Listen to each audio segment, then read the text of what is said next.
Hello বন্ধুরা, আশা করছি সকলে ভালো আছো। তো আমার চ্যানেলে তোমাদের সকলকে অনেক অনেক অভিনন্দন। তো দেখো, আমার চ্যানেলটার নাম হলো শিখা ডায়েরি। তো আমার 3 বছর নার্সিং কমপ্লিট হয়ে যাওয়ার পরে আমি যে সমস্ত আমার অ্যাসাইনমেন্ট বা বাকি যা যা মানে নার্সিংয়ের সমস্ত নোটস আমার আছে, তো আমি সেগুলোর মধ্যে একটা জিনিস তোমাদেরকে শেয়ার করলাম। সেটা হচ্ছে ভিজিট রিপোর্ট অন আইসিডিএসের উপরে। মানে আইসিডিএসের উপরে যে ভিজিট রিপোর্ট বা আইসিডিএসকে ভিজিট করতে যেতে হয়, তার উপরে যে রিপোর্টটা লেখা হয় কিভাবে, সেটা সম্পূর্ণ এই ভিডিওটার মধ্যে তোমরা দেখতে পারবে।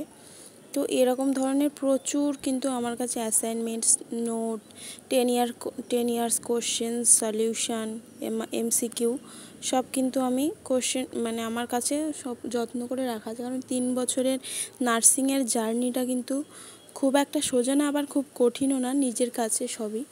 তো আমি চাইছি যে তোমাদের সাথে সব কিছু শেয়ার করব, যেহেতু তোমরা যারা যারা নার্সিং পড়ছো, যারা ফার্স্ট ইয়ারে আছো বা থার্ড ইয়ারে উঠবে, সমস্ত কিছুটাই কিন্তু আমি সবাইকে হেল্প করার জন্য ভিডিওটা বানিয়েছি। তো তোমরা প্লিজ চ্যানেলটাকে লাইক সাবস্ক্রাইব করে দেবে এবং অবশ্যই কিন্তু কমেন্টে জানাবে।